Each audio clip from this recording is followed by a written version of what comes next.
Hi, good afternoon. I'm just checking in with you. I wanted to let you know that I have been reading the case analysis.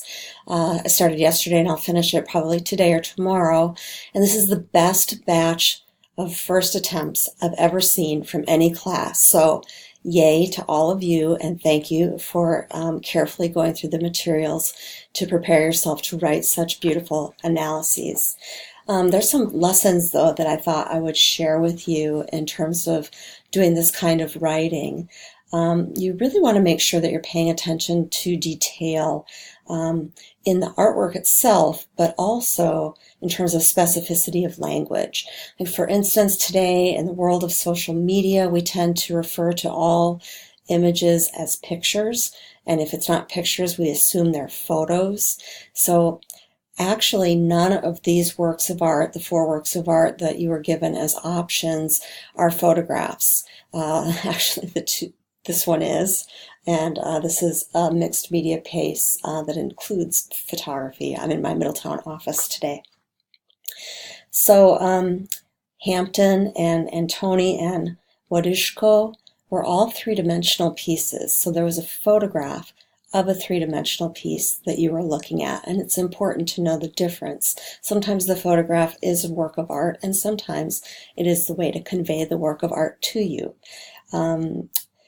So, as you're going through, right, you want to ask yourself questions. You want to make connections in what you're seeing, and a number of students did this in terms of, I'll use Faith Ringgold as an example. One student wrote that he noticed that the hairstyle of the figure flying in the sky matched the same hairstyle as the little girl laying on the bed or the blanket on the rooftop. And so he made the connection that that little girl on the blanket could also have been that little girl flying in the air.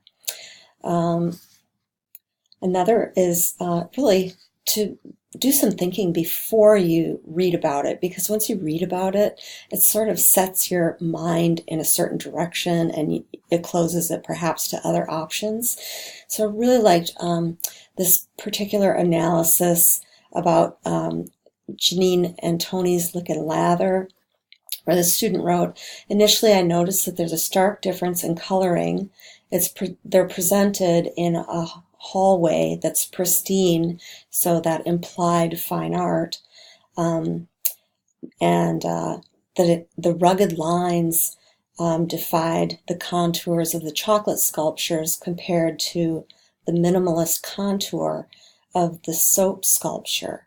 So this student had the inclination that's quite unique, that it occurred that these sculptures could represent sides of ourselves that we choose to reveal to one another. After you read about Janine and Tony, you do know that they're self-portraits, but this is an interesting interpretation that they could also be a portrait of yourself. And we do have different sides of ourselves that we present to one another. So I just wanted to say congratulations. Your work is coming along